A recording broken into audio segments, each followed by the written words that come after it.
അസ്സലാമു അലൈക്കും വറഹ്മത്തുള്ളാഹി വബറകാതുഹു. ബിസ്മില്ലാ അൽഹംദുലില്ലാഹി റബ്ബിൽ ആലമീൻ അല്ലദീ ഹദാനാ ലിഹാദാ വമാ കുന്നാ ലിനഹ്തദിയ ലൗലാ അൻ ഹദാനല്ലാഹ് ثم الصلاة والسلام على أشرف الأنبياء والمرسلين وعلى آله وأصحابه أجمعين أما بعد رب اشرح لي صدري ويسر لي أمري واحلل عقدة من لساني يفقهوا قولي.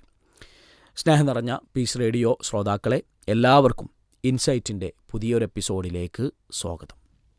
ഇന്നത്തെ യുവതലമുറയിൽപ്പെട്ട വിദ്യാർത്ഥികളിൽപ്പെട്ട ആളുകളൊക്കെ സ്ഥിരമായി കേൾക്കുന്ന ചില വാക്കുകൾ: YOLO, you only live once.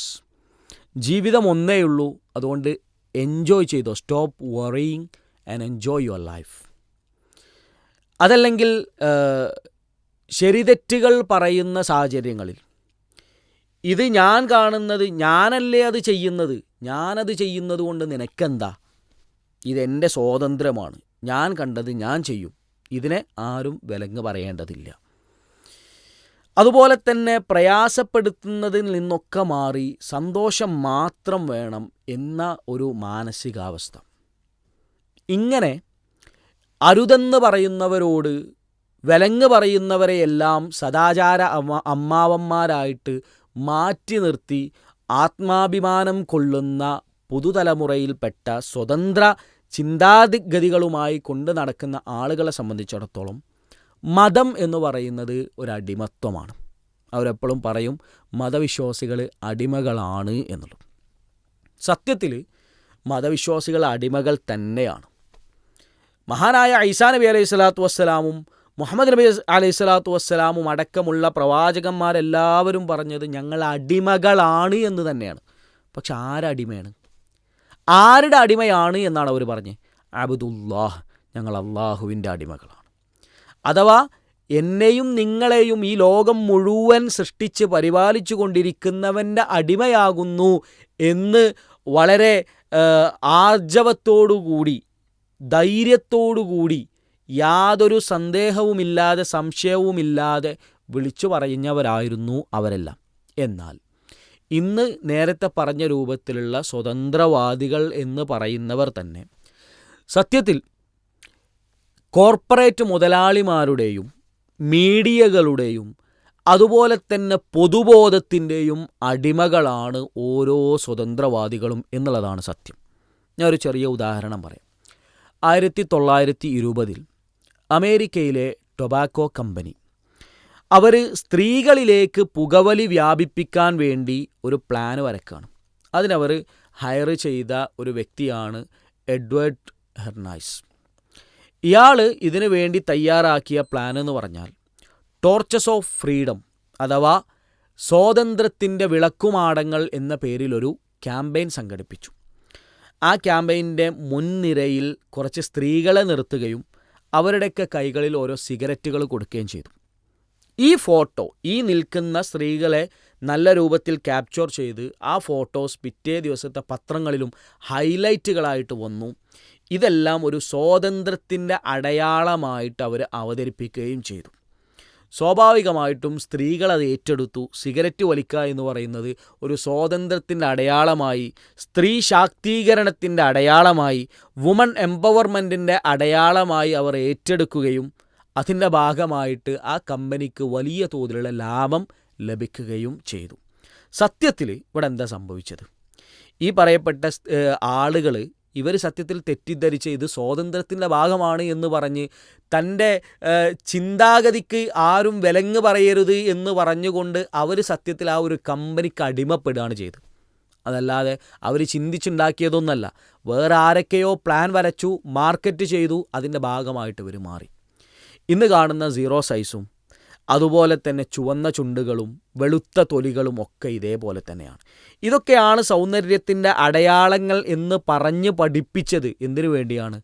സൗന്ദര്യവർദ്ധക വസ്തുക്കളുടെ വിപണിക്ക് വേണ്ടിയാണ്. ഒന്ന് ഗൂഗിളിൽ പോയിട്ട് സെർച്ച് ചെയ്താൽ ഇതിൻ്റെയൊക്കെ മേക്കപ്പ് വസ്തുക്കൾ, അതുപോലെ തന്നെ പ്ലാസ്റ്റിക് സർജറിയൊക്കെ മുഖേന ഇന്ന് ലോകത്ത് നേടിക്കൊണ്ടിരിക്കുന്ന കോടിക്കണക്കിന് രൂപയുടെ അതിലുപരിയുള്ള പണത്തിൻ്റെ അതിൻ്റെ ലാഭക്കഥകൾ, ലാഭം കൊയ്യുന്ന സംഭവങ്ങൾ ഒന്ന് ഗൂഗിളിൽ പോയിട്ട് സെർച്ച് ചെയ്താൽ നമുക്ക് കാണാം. ഈ സൗന്ദര്യവർദ്ധക വസ്തുക്കളുടെ വിപണി അത് എത്രത്തോളം സജീവമാണ്, അതൊരു വർഷം ഉണ്ടാക്കുന്ന ലാഭം എത്രത്തോളമാണ് എന്നൊന്ന് നോക്കിയാൽ നമുക്ക് മനസ്സിലാവും ഇതൊക്കെ എവിടുന്ന് വന്നതാണ് എന്ന്. സത്യത്തിൽ ഈ മേക്കപ്പ് ഐറ്റംസൊക്കെ നമ്മുടെ ജീവിതത്തിൽ ഒഴിവാക്കാൻ സാധിക്കാത്ത ഒരു കാര്യമാണോ? ഒരിക്കലും അല്ല. നമുക്കൊരാവശ്യമില്ലാത്ത കാര്യമാണ്. പക്ഷേ മാസാന്ത്യ ബഡ്ജറ്റ് നമ്മൾ പരിശോധിക്കുമ്പോൾ അതിൻ്റെ നല്ലൊരു ശതമാനം ഈ പറയപ്പെട്ട വസ്തുക്കൾക്ക് വേണ്ടി മാറ്റിവെക്കുന്ന അവസ്ഥയിലേക്ക്, അത് ജീവിതത്തിൻ്റെ അനിവാര്യമായ ഒരു കാര്യമാണ് എന്ന് വിശ്വസിപ്പിക്കുന്ന രൂപത്തിലേക്ക് അതിനെ മാറ്റി കൊണ്ടുവന്നതാണ്. എന്തിനു വേണ്ടി? നേരത്തെ പറഞ്ഞ പോലെ വിപണിക്ക് വേണ്ടി. ഇതിൻ്റെ ഫലമായിട്ട് സംഭവിച്ചതെന്താ? എല്ലാ സാധാരണക്കാരും ഇപ്പോൾ ഇത് ഉപയോഗിക്കുന്നൊരവസ്ഥയിലേക്ക് മാറി. മാത്രമല്ല പല പെൺകുട്ടികൾ എന്ന് തിരുത്തി ഒന്നുകൂടി പറയാണ്, ഭൂരിഭാഗം പെൺകുട്ടികളും വിശ്വസിക്കുന്നത് തൻ്റെ ഫിസിക്കൽ അപ്പിയറൻസ് അത് ഒരു തൃപ്തി നൽകുന്നില്ല എന്നുള്ളതാണ്. വെറുതെ പറയല്ല. വെസ്റ്റേൺ രാജ്യങ്ങളിൽ നടന്ന ഒരു പഠനം പറയുന്നത് 90% സ്ത്രീകളും വിശ്വസിക്കുന്നത് അവർക്ക് മാനസികമായിട്ട് വലിയ പ്രയാസമുണ്ടാക്കുന്ന ഒരു കാര്യമാണ് അവരുടെ ഫിസിക്കൽ അപ്പിയറൻസ്. അത് കുറച്ചും കൂടി ഞാനൊരു ആവശ്യത്തിന് സൗന്ദര്യമില്ലേ, എൻ്റെ കോലം ആളുകൾക്ക് ഇഷ്ടപ്പെടുന്നതല്ലേ എന്ന രൂപത്തിലേക്ക് അവരെ മാനസികമായി പോലും തകർച്ചയിലേക്ക് കൊണ്ടു ചെന്നെത്തിച്ചത് എന്താണ്? ഈ പറയപ്പെട്ട കോർപ്പറേറ്റ് ബുദ്ധികളാണ്, മീഡിയകളാണ്. അത് അവർ സൃഷ്ടിച്ചുണ്ടാക്കിയ പൊതുബോധമാണ്. അഥവാ ഇതാണ് സൗന്ദര്യത്തിൻ്റെ അടയാളം എന്നുള്ളത്. ഞാൻ പറഞ്ഞു വന്നത്, ഇതിലൂടെയൊക്കെ സംഭവിച്ചതെന്താണ്? ഇവർ ഈ സ്വതന്ത്രവാദം എന്ന് പറഞ്ഞുകൊണ്ട് ആളുകൾ ചെന്നെത്തുന്നത് ഈ രൂപത്തിൽ, 2 ഉദാഹരണങ്ങൾ പറഞ്ഞു എന്ന് മാത്രം, ഈ രൂപത്തിൽ പൊതുബോധം സൃഷ്ടിക്കാൻ വേണ്ടി കോർപ്പറേറ്റുകൾ മെനയുന്ന പ്ലാനുകളുടെ ഭാഗമായി അവർക്ക് അടിമപ്പെടുകയാണ് യഥാർത്ഥത്തിൽ സംഭവിക്കുന്നത്. അല്ലാഹു സുബ്ഹാനഹു വ തആല ചോദിക്കുന്നുണ്ട്, അർബാബുൻ മുതഫർരിഖൂന ഖൈറുൻ അമില്ലാഹുൽ വാഹിദുൽ ഖഹ്ഹാർ. അല്ലാഹു സുബ്ഹാനഹു വ തആലയാണോ അതല്ല കുറേ റബ്ബുകളാണോ നല്ലത്? ഒരുപാട് ആളുകളുടെ അടിമയാകുന്നതിന് പകരം ഈ ലോകത്തെ മുഴുവൻ അറിയുന്ന, നമ്മെ ഏറ്റവും നന്നായി അറിയുന്ന നമ്മുടെ സൃഷ്ടാവിൻ്റെ അടിമയാകുന്നതാണോ കൂടുതൽ നല്ലത് എന്ന അല്ലാഹു സുബ്ഹാനഹു വ തആലയുടെ ചോദ്യം നമുക്ക് കാണാം. ഇവിടെയാണ് മതത്തിൻ്റെ പ്രാധാന്യം ഉയരുന്നത്. മതത്തിന് മാത്രമേ ശരിയും തെറ്റും നിശ്ചയിക്കാൻ സാധിക്കുകയുള്ളൂ. അതല്ലാതെ ആരൊക്കെ ഏതൊക്കെ രൂപത്തിൽ ശരികൾ കൊണ്ടുവന്നാലും അതിൽ സ്വാഭാവികമായും അബദ്ധങ്ങളുണ്ടാകും. പല പ്രത്യയശാസ്ത്രങ്ങളും ശരികളും തെറ്റുകളും നിശ്ചയിച്ച് കാലഘട്ടം കഴിഞ്ഞുപോയതിന് ശേഷം ഞങ്ങൾ ചെയ്തിരുന്നതെല്ലാം തെറ്റായിരുന്നു എന്ന് പറയുകയും അങ്ങനെ ആ പ്രത്യയശാസ്ത്രങ്ങളെയെല്ലാം ചരിത്രത്തിൻ്റെ ചവറ്റുകൊട്ടയിലേക്ക് വലിച്ചെറിയപ്പെട്ടതും നമ്മൾ ഒരുപാട് വായിച്ചതാണ്. എങ്ങനെ ഒരാൾക്ക് ഇന്നത് ശരിയും ഇന്നത് തെറ്റുമാണെന്ന് പറയാൻ സാധിക്കും? സ്ത്രീകൾ പുരുഷന്മാർക്കുള്ള നിയമം കൊണ്ടുവരികയാണെങ്കിൽ, അല്ലെങ്കിൽ പുരുഷന്മാർ സ്ത്രീകൾക്കുള്ള നിയമം കൊണ്ടുവരികയാണെങ്കിൽ, അവരുടെ അവസ്ഥകൾ പരിഗണിച്ചുകൊണ്ട് അവരെ മനസ്സിലാക്കിക്കൊണ്ടുള്ള നിയമങ്ങൾ കൊണ്ടുവരാൻ, അവരുടെ ശരികളും തെറ്റുകളും മനസ്സിലാക്കാൻ എങ്ങനെ സാധിക്കും? കുട്ടികളാണ് മുതിർന്നവർക്കുള്ള നിയമം കൊണ്ടുവരുന്നത് എങ്കിൽ എങ്ങനെ അത് ശരിയാകും? ആഫ്രിക്കയിലുള്ള ആളുകൾക്ക് അമേരിക്കയിലുള്ള ആളുകളാണ് നിയമങ്ങൾ കൊണ്ടുവരുന്നതെങ്കിൽ, ഇന്ത്യയിലുള്ള ആളുകൾക്ക് ചൈനക്കാരും, അതേപോലെ തന്നെ ഓരോ രാജ്യത്തുള്ള ഏതോ മുക്കിലും മൂലയിലും ജീവിക്കുന്ന ആളുകൾക്ക്, ഒരു പട്ടണത്തിൽ ജീവിക്കുന്ന, ഗ്രാമത്തിൽ ജീവിക്കുന്ന ആളുകൾക്ക് പട്ടണത്തിൽ ജീവിക്കുന്ന ആളുകൾ നിയമങ്ങളും അവരുടെ ശരിതെറ്റുകളും നിശ്ചയിച്ചു കൊടുത്താൽ എന്തായിരിക്കും അവസ്ഥ? ഞാൻ പറഞ്ഞു വരുന്നത്, ആ മനുഷ്യനെ സംബന്ധിച്ചിടത്തോളം അവൻ്റെ അറിവ് വളരെ പരിമിതമാണ്. അല്ലാഹു സുബ്ഹാനഹു വ തആല പറയുന്നുണ്ട്, യസ്അലൂനക അനിർ റൂഹ് എന്ന് ചോദിക്കുന്ന ആയത്ത്. റൂഹിനെക്കുറിച്ച് താങ്കളോട് അവർ ചോദിക്കുന്നു എന്ന് റസൂലുള്ളാഹി സ്വല്ലല്ലാഹു അലൈഹി വസല്ലമയോട് റൂഹിനെക്കുറിച്ച് ചോദിക്കപ്പെടുന്ന ആ ഒരു സംഭവം ഉദ്ധരിക്കുന്ന ആയത്ത്. അവിടെ അല്ലാഹു സുബ്ഹാനഹു വ തആല പറഞ്ഞു, റൂഹിൻ്റെ വിഷയം അള്ളാഹുവിൻ്റെ അടുക്കലാണ്. അതിനെക്കുറിച്ച് നിങ്ങൾക്ക് ഒരു അറിവും നൽകപ്പെട്ടിട്ടില്ല. വമാ ഊതീതും മിനൽ ഇൽമി ഇല്ലാ ഖലീല. നിങ്ങൾക്ക് നൽകപ്പെട്ട അറിവ് എന്ന് പറയുന്നത് വളരെ തുച്ഛമാണ്, വളരെ കുറച്ചാണ് എന്ന്. ഈ ഒരു ആയത്തും ആ അവസാനം പറഞ്ഞ വാക്കൊന്ന് കണക്ട് ചെയ്ത് നോക്കി. നമ്മൾ ജനിച്ചത് മുതൽ മരിക്കുന്നത് വരെ നമ്മുടെ കൂടെയുണ്ട് എന്ന് 100% ഉറപ്പുള്ളത് നമ്മുടെ ആത്മാവാണ്. ആ ആത്മാവിനെക്കുറിച്ച് പോലും ഒന്നും അറിയാത്തവനാണ് മനുഷ്യ നീ. നിൻ്റെ അറിവ് വളരെ പരിമിതമാണ് എന്നാണ് അല്ലാഹു സുബ്ഹാനഹു വ തആല അവിടെ പറഞ്ഞു വെക്കുന്നത്. അപ്പോൾ വളരെ തുച്ഛമായ അറിവ് വെച്ചുകൊണ്ട് നമ്മൾ നിശ്ചയിക്കുന്ന ശരികളിലും തെറ്റുകളിലും അബദ്ധങ്ങൾ സംഭവിക്കുക സ്വാഭാവികമാണ്, നിർബന്ധമായും സംഭവിക്കുകയും ചെയ്യും. അത് ഓരോ സംഭവങ്ങൾ എടുത്തു നോക്കുമ്പോഴും നമുക്ക് കാണാനും സാധിക്കും. ഒരു ചെറിയ ഉദാഹരണം കൂടി പറയാം. വിവാഹം കാരണമുള്ള പല പ്രയാസങ്ങളും പ്രശ്നങ്ങളും ചർച്ച ചെയ്തിട്ട് അതിനൊരു പ്രതിവിധിയായിട്ട് കൊണ്ടുവന്ന സംഭവമാണ് കോഹാബിറ്റേഷൻ അല്ലെങ്കിൽ ലിവിങ് ടുഗദർ സംവിധാനങ്ങളൊക്കെ.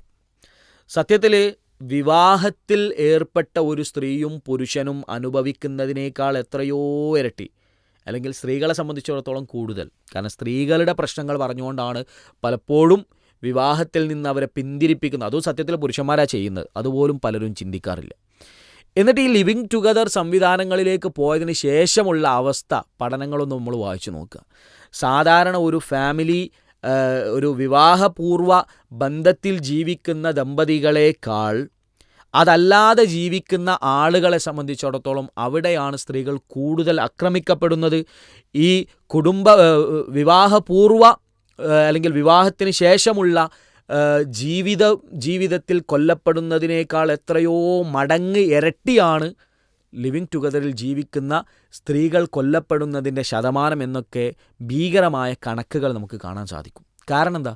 കാരണം വിവാഹം കഴിച്ചു കഴിഞ്ഞാൽ സ്ത്രീകൾക്ക് അവിടെ ചില അവകാശങ്ങളുണ്ട്, ചോദിക്കാനും പറയാനും അവിടെ ആളുകളുണ്ട്. പക്ഷെ മറ്റോടത്ത് അതാരുമില്ല. അവിടെ ആണുങ്ങൾ അവരുടെ പണിയും തീർത്തിട്ട്, അല്ലെങ്കിൽ അവരുദ്ദേശിച്ച അവരുടെ ആവശ്യങ്ങൾ നിറവേറ്റിയിട്ട് അവരവരുടെ പണിക്ക് പോയി കഴിഞ്ഞാൽ ഇവർക്ക് ചോദിക്കാനും പറയാനും പോലും ആരുമില്ലാത്തൊരവസ്ഥ അവിടെ ഉണ്ടാക്കി വെക്കുകയും അതുമൂലം ഭയങ്കരമായ ഒരുപാട് പ്രയാസങ്ങളിലേക്ക് ചെല്ലുന്ന, നിങ്ങൾ ആലോചിച്ച് നോക്കൂ, കുട്ടികളുടെ ജനന നിരക്കിൽ പോലും വലിയ വ്യത്യാസങ്ങൾ വന്നു. പല രാജ്യങ്ങളിലും യുവതലമുറ യുവാക്കളുടെ എണ്ണം കുറഞ്ഞു. അപ്പോൾ എന്താ സംഭവിക്കുക? ഇപ്പോൾ ജപ്പാനും അതുപോലെ ചൈനയും റഷ്യയും എല്ലാം തിരിഞ്ഞ് യൂട്ടേൺ അടിച്ചു തുടങ്ങി. പുട്ടിൻ്റെ അവസാനത്തെ പ്രസ്താവന നിങ്ങളൊക്കെ കേട്ടിട്ടുണ്ടാവും, 10 കുട്ടികളെ പ്രസവിക്കുന്ന അമ്മമാർക്ക് പ്രത്യേകം സമ്മാനം ഉണ്ടെന്നൊക്കെ. എന്തിനാണതൊക്കെ പറയേണ്ടി വന്നത്? കാരണം മനുഷ്യർ കൊണ്ടുവന്ന ചില ശരികൾ അത് അൾട്ടിമേറ്റ് ശരികളാണ് എന്ന് വിശ്വസിച്ച് അത് സ്വീകരിച്ചു പോന്നപ്പോണ്ടായ അബദ്ധങ്ങളാണ്. ഒരു കുടുംബത്തിൽ ഒരു കുട്ടിയാണെങ്കിൽ ആ കുട്ടി യുവാവായിത്തീരുമ്പോൾ സ്വാഭാവികമായിട്ടും ഉപ്പയും ഉമ്മയും അച്ഛനും അമ്മയും പ്രായമുള്ളവരായി. അപ്പോൾ ഈ ഒരു കുടുംബത്തിലുള്ള ഈ പ്രായമായവരെയും മക്കളെയും എല്ലാം പരിപാലിക്കാൻ പണിയെടുക്കേണ്ടത് ഈ ഒരേ ഒരു യുവാവ്. അതായത് ഒരാൾ പണിയെടുക്കേണ്ടി വരിക ചിലപ്പോൾ 3-4 ആളുകളെ പോറ്റാനായിരിക്കും. ഇതൊരു സമൂഹത്തിൽ, ഒരു രാജ്യത്തിലേക്ക് മൊത്തത്തിലെടുത്ത് നോക്കൂ. ഒരു 100-1000 യുവാക്കൾ 4000-5000 വരുന്ന ആളുകൾക്ക് വേണ്ടി പണിയെടുക്കുമ്പം സ്വാഭാവികമായിട്ടും അവിടെ പ്രൊഡക്ടിവിറ്റി കുറയും, പണിയെടുക്കാൻ ആളുകളില്ലാത്ത അവസ്ഥ വരും. നേരെ മറിച്ച് ജനനനിരക്ക് ഉയർന്നാലോ, ഒരു ഫാമിലിയിൽ കൂടുതൽ കുട്ടികളുണ്ടെങ്കിൽ അവിടെ അത് പ്രൊഡക്ടിവിറ്റി കൂടുകയും അവിടെ അവരുടെ സ്വാഭാവികമായിട്ടും ആ നാടിൻ്റെ വികസനത്തിൻ്റെ ഭാഗമാകാനും ഈ ഒരു മാൻ പവറിന് സാധിക്കും.